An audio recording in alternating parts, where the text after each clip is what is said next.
राधे राधे। आशा करती हूँ कि आप सभी लोग खुश होंगे, स्वस्थ होंगे, मस्त होंगे। हिंदू सनातन धर्म में एकादशी व्रत का अत्यधिक महत्व है। साल में 24 एकादशी पड़ती है। जब मल मास या अधिक मास पड़ता है तब 2 एकादशी बढ़ जाती है और 26 एकादशी हो जाती है।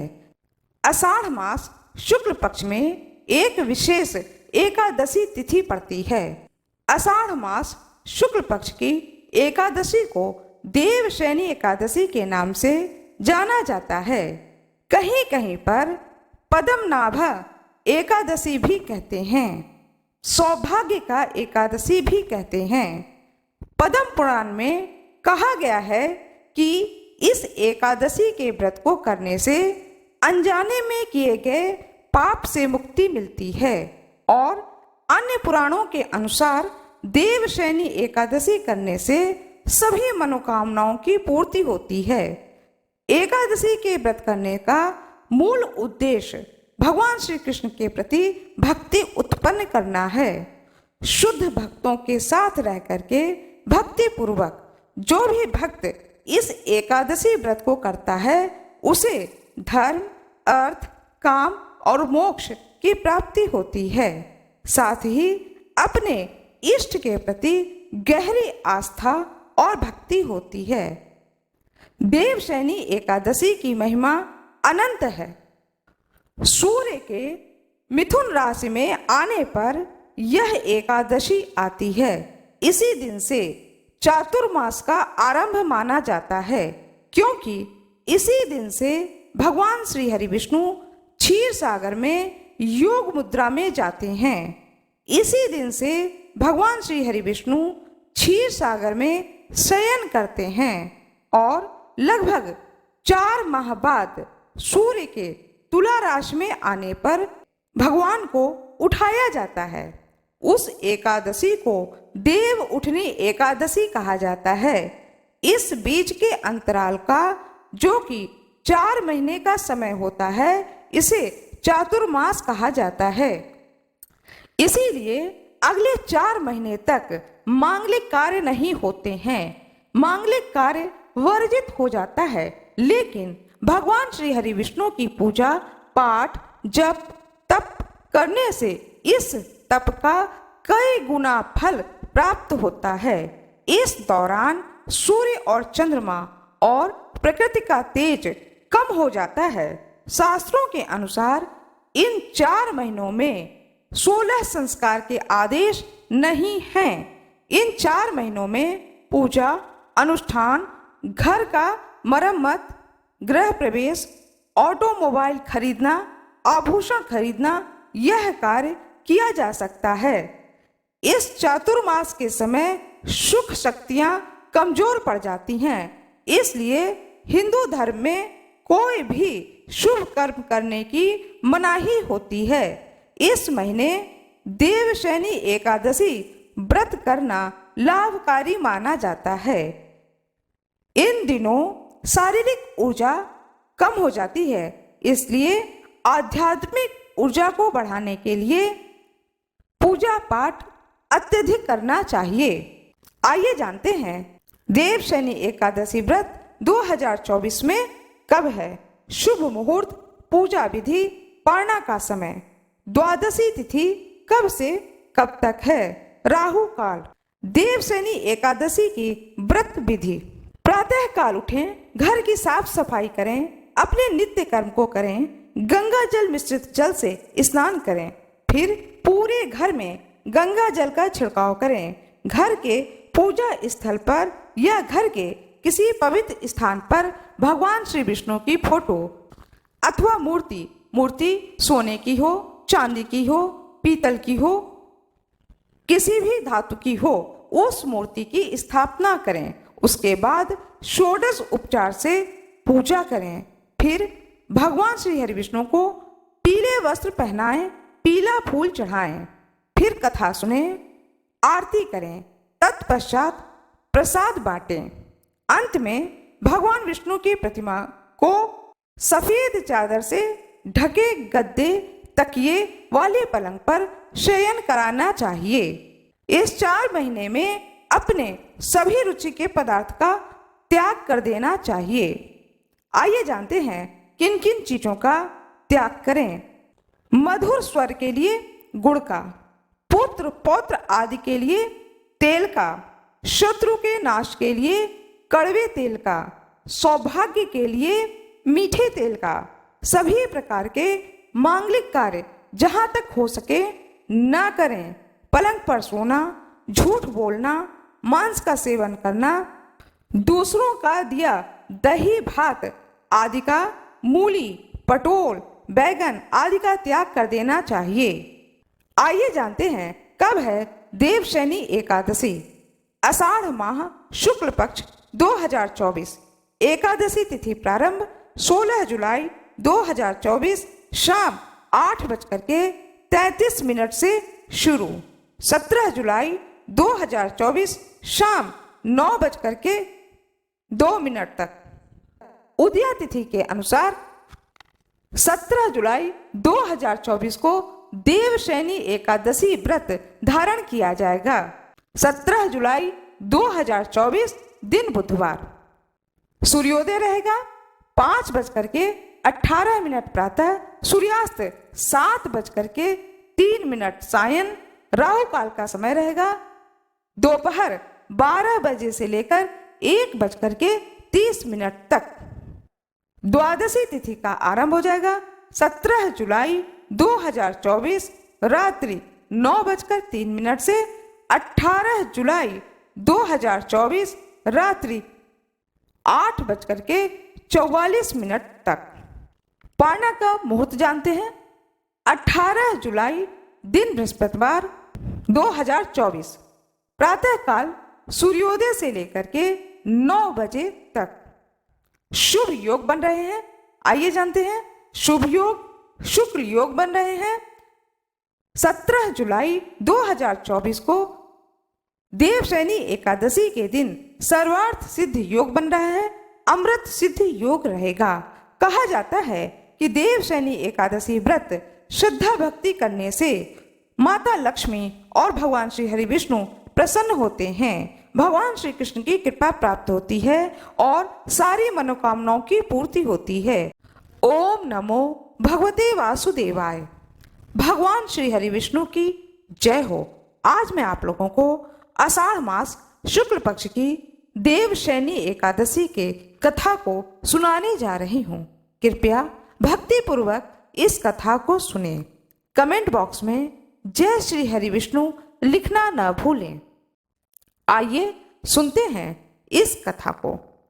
युधिष्ठिर जी ने कहा भगवान श्री कृष्ण से कि हे प्रभु, आषाढ़ के शुक्ल पक्ष में कौन सी एकादशी होती है और उसका नाम और विधि क्या है, यह बतलाने की कृपा करें मुझ पर।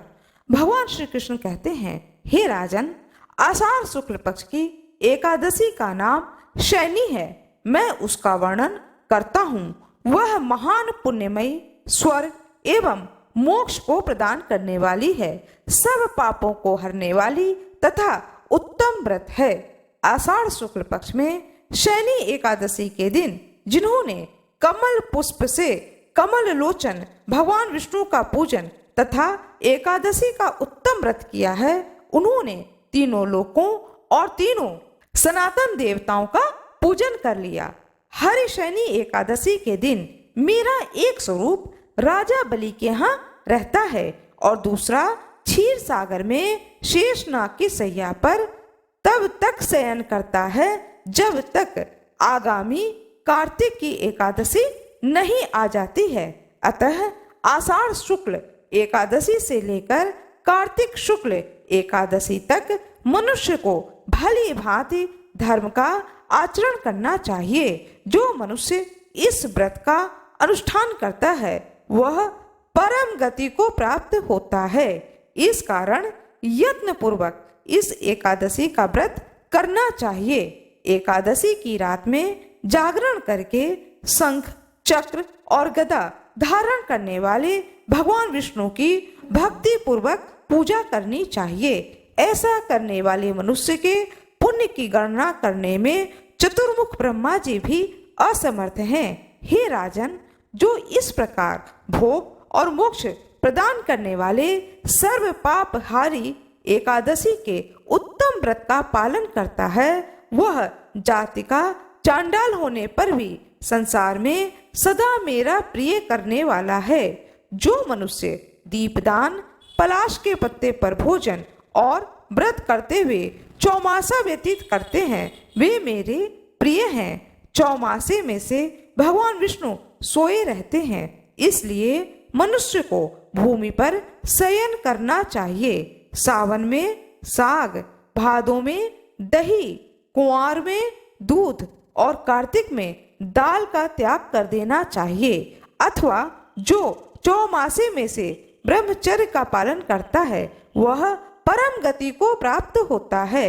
हे राजन, एकादशी के व्रत से ही मनुष्य सब पापों से मुक्त हो जाता है। अतः सदा इसका व्रत करना चाहिए, कभी भूलना नहीं चाहिए।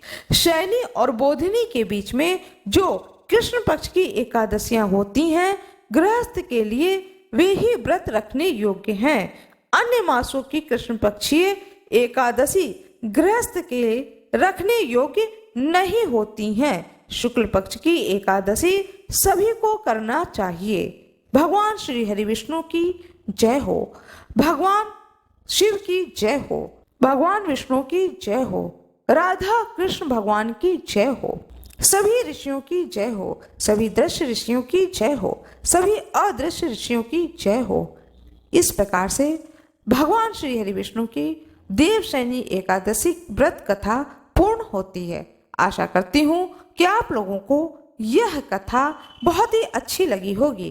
कृपया वीडियो को लाइक, शेयर, सब्सक्राइब करना ना भूलें। राधे राधे।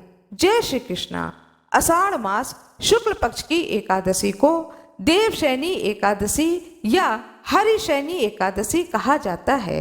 इस दिन भगवान श्री हरि विष्णु पाताल लोक में शयन करने चले जाते हैं और देव उठनी एकादशी के दिन भगवान श्री हरि विष्णु जागते हैं। उस एकादशी को प्रबोधिनी एकादशी या देव उठनी एकादशी कहा जाता है।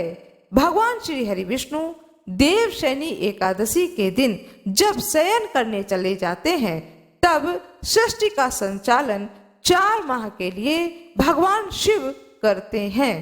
देवशयनी एकादशी से लेकर देव उठनी एकादशी के बीच के समय को, इस 4 महीने के समय को चातुर्मास कहा जाता है। चातुर्मास का आरंभ हो जाता है देवशयनी एकादशी के दिन से। इस दौरान कोई भी शुभ और मांगलिक कार्य नहीं किए जाते हैं। इस चातुर्मास के समय में सूर्य, चंद्रमा और प्राकृतिक शक्तियों में तेजस की कमी हो जाती है और सारे शुभ शक्ति कमजोर हो जाते हैं। कहा जाता है कि जब शुभ शक्ति कमजोर पड़ जाए, उस समय किए गए सारे शुभ कार्य के परिणाम भी शुभ नहीं होते हैं। इस दौरान साधुओं का भ्रमण भी बंद हो जाता है। साधु लोग जहाँ रहते हैं उसी स्थान पर रुक जाते हैं और वहीं पर इन चातुर्मास के दिनों में अपनी तपस्या को करते हैं। चातुर्मास के दौरान सारे तीर्थ ब्रज में आ जाते हैं। इस दौरान ब्रज की यात्रा बहुत ही शुभकारी होती है। यदि कोई व्यक्ति इस समय ब्रज यात्रा करता है तो वह बहुत ही शुभ मानी जाती है। देवशयनी एकादशी पर भगवान श्री हरि विष्णु की पूजा करने से सभी पापों का नाश होता है, मन शुद्ध हो जाता है, सभी विकार दूर हो जाते हैं, दुर्घटनाओं के योग टल जाते हैं। देवशयनी एकादशी के व्रत करने से भगवान श्री हरि विष्णु के साथ साथ माता लक्ष्मी के भी आशीर्वाद की प्राप्ति होती है। यदि किसी कारणवश आप देवशयनी एकादशी व्रत नहीं कर पा रहे हैं, तो आप इस दिन भगवान श्री हरि विष्णु और माता लक्ष्मी की पूजा अवश्य करें। पूजा पाठ करने के बाद में व्रत कथा को अवश्य ही सुने। एकादशी के दिन चावल को नहीं खाना चाहिए, क्योंकि चावल को एक जीव माना जाता है। क्योंकि शास्त्रों में इस पर एक बहुत ही छोटी सी कथा कही गई है। वह कथा आज मैं आप लोगों को सुनाती हूँ। ऐसा माना जाता है कि महर्षि मेधा ने एक बार यज्ञ में आए हुए एक भिक्षुक की अपमान किया था, जिसके कारण माँ दुर्गा ऋषि मेधा पर नाराज हो गईं और माँ दुर्गा को मनाने के लिए ऋषि मेधा ने अपने शरीर का त्याग कर दिया। मेधा ऋषि का शरीर पृथ्वी लोक में धस गया, जिससे माँ दुर्गा प्रसन्न हो गईं। प्रसन्न होकर के माँ दुर्गा ने आशीर्वाद दिया कि महर्षि का शरीर भविष्य में अन्न के रूप में उत्पन्न होगा। तब से माना जाता है कि यह जो चावल है, जौ है, जो भी अन्न होता है, वह ऋषि के शरीर का ही अंग है। इसलिए चावल को जीव रूप में माना जाता है। संयोगवश उस दिन एकादशी तिथि थी। यही वजह है कि एकादशी के दिन चावल को नहीं खाना चाहिए। एकादशी के दिन दान को अच्छा माना गया है। प्रत्येक व्यक्ति को अपने सामर्थ्य के अनुसार दान करना चाहिए, चाहे वह वस्त्र के रूप में हो, बर्तन के रूप में हो, धन के रूप में हो या फिर अन्न के रूप में हो। जल, आभूषण, आसन, इन चीजों का भी दान करना चाहिए। जो कोई भी एकादशी व्रत को करता है, वह दसवीं तिथि से लेकर द्वादशी तिथि तक एकादशी के नियम का पालन करना चाहिए। दसवीं तिथि पर तुलसी पत्र तोड़ लें। दसवीं तिथि पर शुद्ध सात्विक भोजन करना चाहिए। कोई किसी भी प्रकार का मांसाहार नहीं करना चाहिए। लहसुन प्याज का सेवन नहीं करना चाहिए। उड़द की दाल का सेवन नहीं करना चाहिए। एकादशी के दिन सारा दिन एकादशी के व्रत को धारण करना चाहिए और उस दिन कथा को सुनना चाहिए। भगवान श्री हरि विष्णु का नाम लेना चाहिए। दूसरे दिन द्वादशी तिथि पर जिस दिन पारणा की जाती है, उस दिन सीधा को निकाल करके आप सीधा निकाल दें या किसी ब्राह्मण को घर पे बुला करके ब्राह्मण भोज कराने के बाद ही व्रत का पारणा करना चाहिए। एकादशी के व्रत वाले दिन बाल नहीं काटना चाहिए, नाखून नहीं काटने चाहिए, झूठ नहीं बोलना चाहिए, किसी की चुगली नहीं करनी चाहिए, किसी की भी बुराई नहीं सुननी चाहिए।